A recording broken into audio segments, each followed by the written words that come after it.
Hello and welcome back to this wonderful thing we call life. I'm Squdlum and this is actually the daily Squdlum Daily Music Project, where I make a track every day and then I upload that to SoundCloud, and then at the end of the week I choose the best song and upload the process of making that to YouTube, which is what you're watching right now. It is the middle of week 4. I've been procrastinating a bit on this video, which is for week 3, but the amazing thing is that this whole time that I've been working on this project, I've procrastinated, but I haven't missed a deadline. My personal deadline is not midnight, but like when I go to sleep for the night. So that's just a personal thing. I don't think I'd be able to do midnight. But the amazing thing to me is that I've been able to keep this up for 3 weeks and almost a month now. And that's just every time I've started a project similar to this in the past, I haven't been able to keep it going. So this is monumental for me. But this time, this day that I'm about to show you, I had a bit of a problem, and it was that I hit a creative block.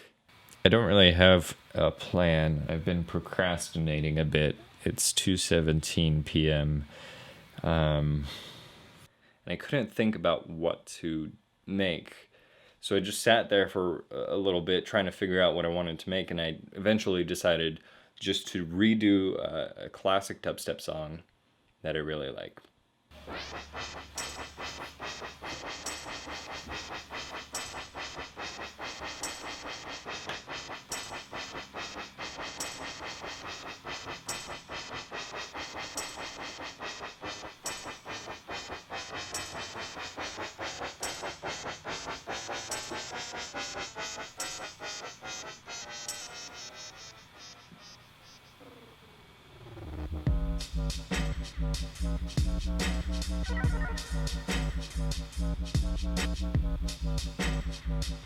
That's a skip. That's not supposed to be in the song.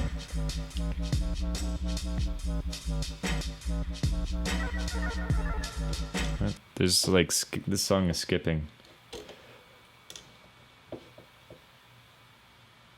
HQ, no skips. There we go.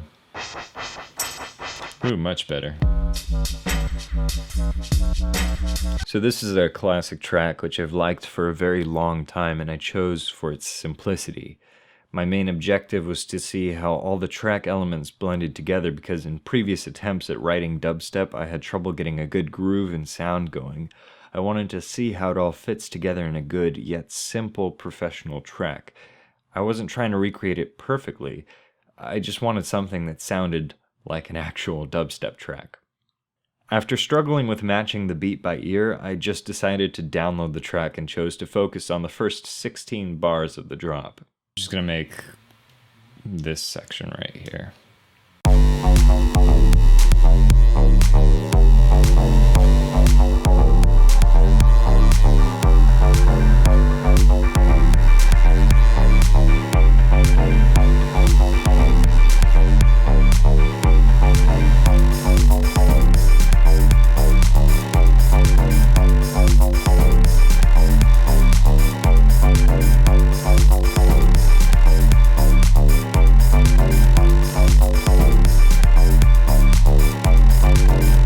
See, the most difficult part of dubstep is that it's such a minimal genre, but like with minimal genres, you have to know exactly the right place to put something and to use that element of the song the most effectively. And that's really difficult sometimes. So cool so far. This is what we've got so far from the recreation.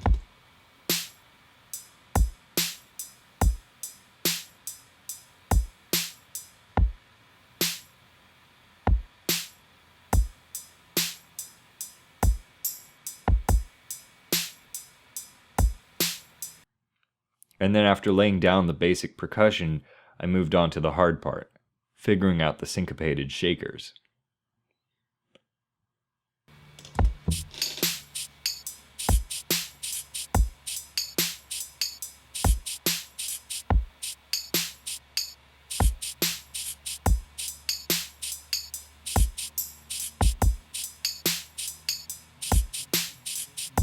See, that's so That's so good.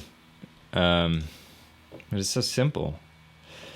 So if you don't know, if I might have said this already at some point, but if that hasn't been recorded and uploaded, the basis of dubstep is you have 140 beats per minute, or 142.964 if you're using this song.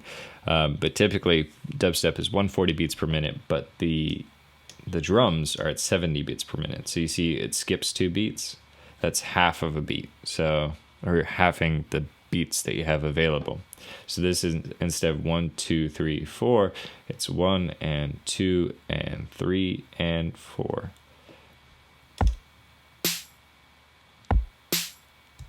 But the tempo of the project is, it gives you this really nice groove, and everything else in the song is 140 beats per minute, but that drum pattern is still very slow.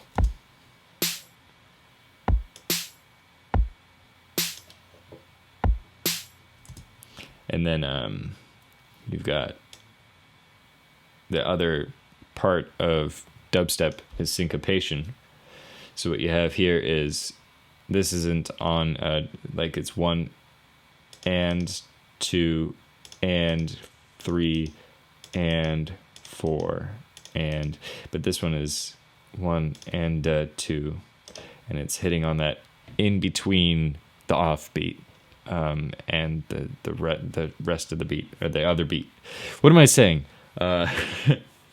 It's hitting kind of off the groove, and it's creating this syncopation.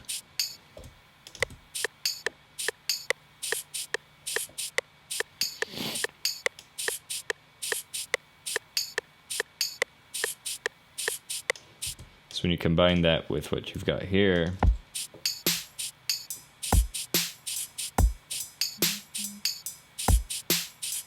there were still some details left to fill in on the percussion side, but I decided to just move on and get a basic sketch of the song finished.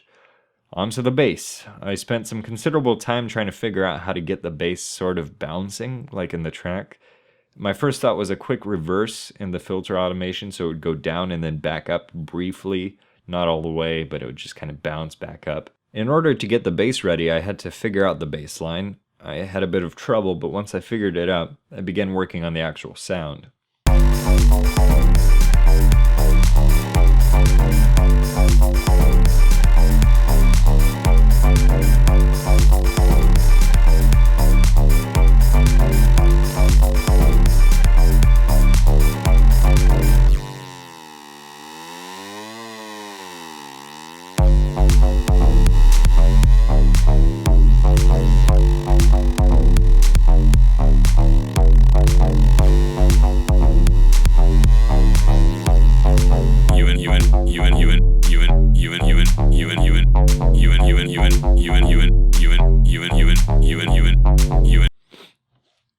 After some experimentation, I figured out that the bounce in the original bass came from a delay.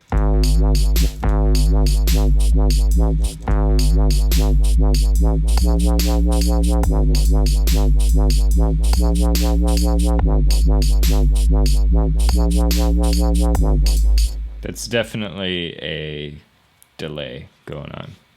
And then I started putting in finishing touches.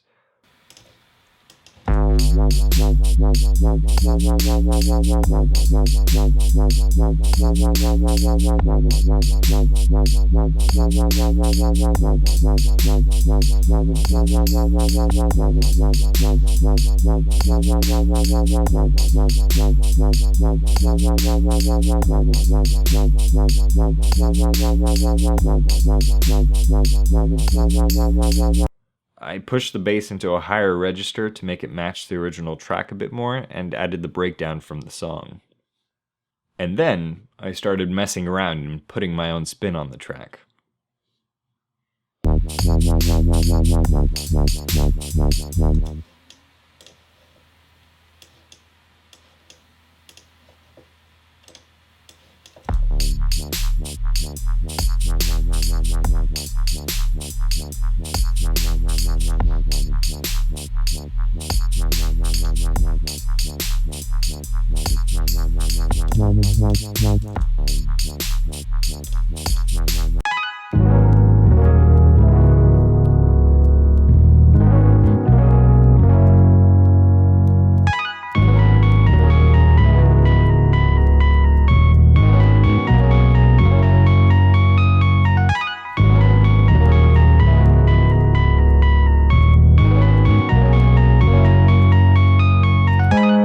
Let's get everything into the mixer and then we'll start mixing. Let's see.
I think the key takeaway from this track was that although I love this style of music and I take a lot of inspiration from it, I actually wouldn't like making it exactly the way it was made in 2006 or 2008.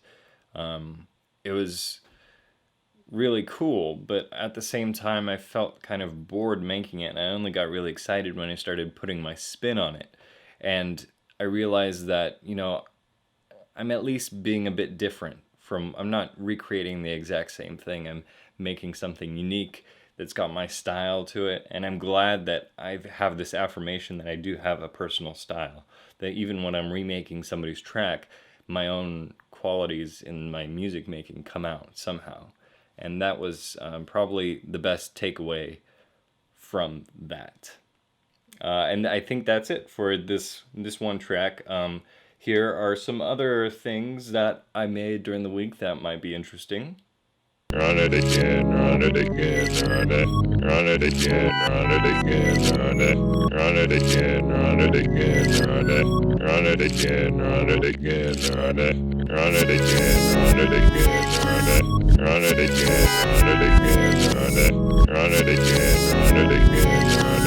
run it again, run it again, run it. So this one felt so original, and I would have used this track as the daily project, but I didn't because I was procrastinating, and I did this one at like 3 a.m., so I couldn't really record.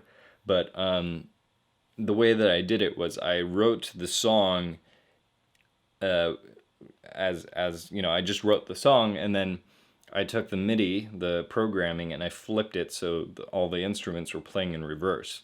And then I recorded that and reversed that so that it came back to the original song that I wrote, except all the instruments that are playing it are reversed. And even the voice is reversed. I took the recording of I recorded myself saying "run it again." That's what the voice is saying. I reversed that and I listened to it, and it said like "nyar ni no more" or something like that. So I said that I like studied it and said it over and over again, and then I recorded myself saying that, flipped it again, and it's like a reverse voice saying "run it again." And that's in Twin Peaks. There's a scene that does that, very famous scene, and that's how I did that track. So turn down your volume for this one. If you have sensitive ears, it's going to play in 5, 4, 3, 2, 1.